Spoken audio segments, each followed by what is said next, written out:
This news reporter Leticia Juarez has more on the altercation, which reportedly happened after a minor traffic collision. After 59-year-old Jonathan Mock was shot and killed in this Highland Walmart parking lot last Monday. Senseless because, according to investigators, Mock was backing up his Camaro when he collided with the suspect's vehicle. The suspect has been identified as 37-year-old Shantice Marie Norton, who allegedly drove away from the scene but was arrested the next day. It's also the day that Mock was able to pick up his dad's car and inspect the damage. There's a scratch on the fender. There's not a dent. There's no real damage. There's a scratch. That is the extent of the collision that he lost his life over. These are the situations that the anti-gun crowd clings to and then makes the entire gun community accountable for bad behavior.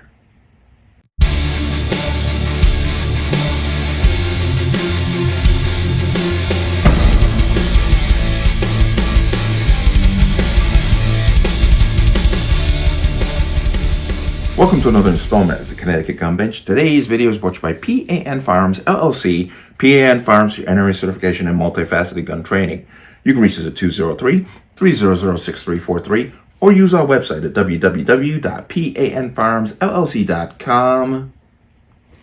As always, there'll be a link in the description box below. And if you like channel, like content, you can support me with a link. Everything is appreciated. And once again, for my Connecticut residents, if you plan on getting a Connecticut pistol permit, please get the training done before July 2024, because after that it gets longer, harder, more expensive. And if you have your permit, watch that expiration date. There is a link to the online renewal portal for the state of Connecticut permits. Keep an eye on it. Don't let it expire. Let's talk about this.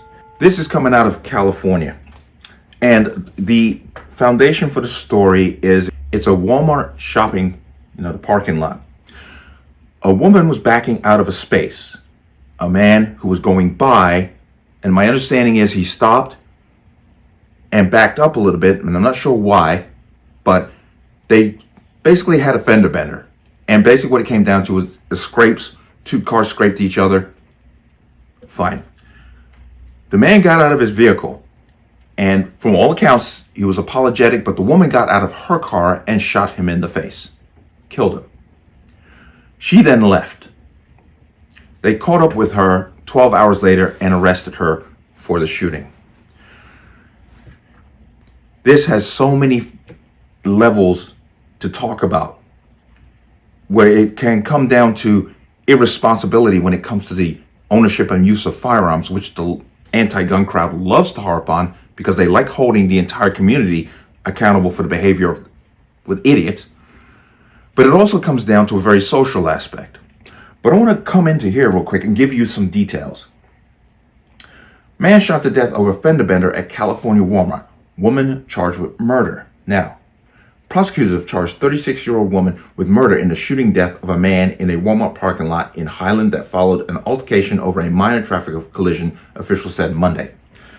The final moments of 59-year-old Jonathan Mock's life were spent driving a classic car he had admired. A custom-built 1998 Chevrolet Camaro Supersport gifted by his son who owned it, said Matthew Mock, who identified himself as one of Mock's three sons. His father, a San Bernardino resident, had driven to Walmart on the night of February 5th to get supplies to make beef jerky, the son said. The elder Mock was backing up after passing a parking spot when he collided with a car that was backing out of another spot, said San Bernardino Police Captain Nelson Carrington. Mock got out of his car to apologize to the other driver, said Matthew Mock, citing a detective he spoke with. Quote, there was a verbal altercation. That's when, per witness accounts, the suspect retrieved a firearm and shot the victim, Carrington said. It is my understanding that the suspect is the one who did all of the yelling. The suspect, Shantice Marie Norton, 36, was carrying a gun at the time and got out of a car and fired, Carrington said. Mock died at the scene. Okay? And then you get into personal information about him, but there's the gist of the story. Now, she is black.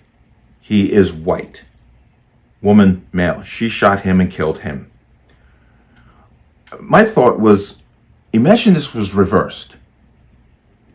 Imagine that the white man was backing his vehicle out, collided with the black woman.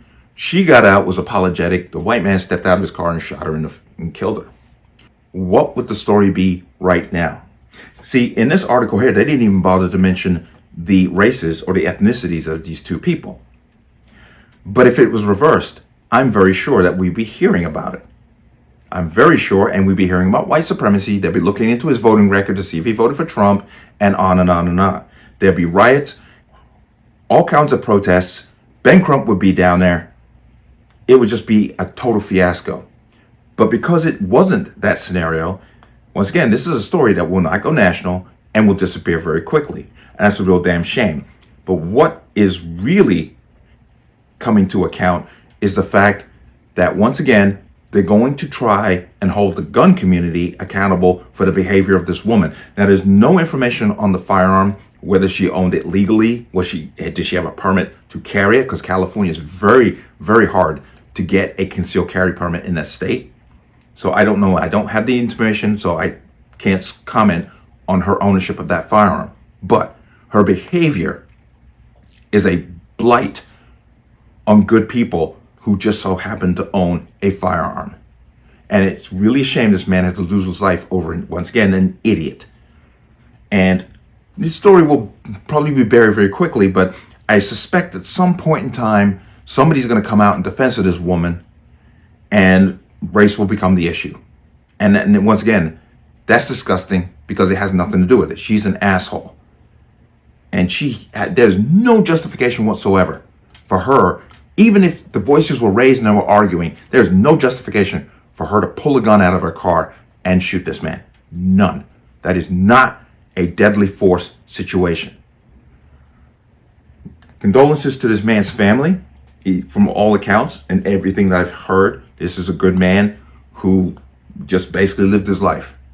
And he had to lose it because somebody decided that their feelings on the matter were more important.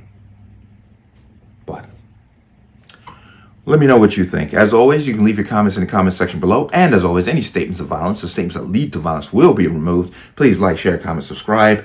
Don't forget to hit the notification bell so you're notified the next time a video goes live. I will see you on the next one. Peace.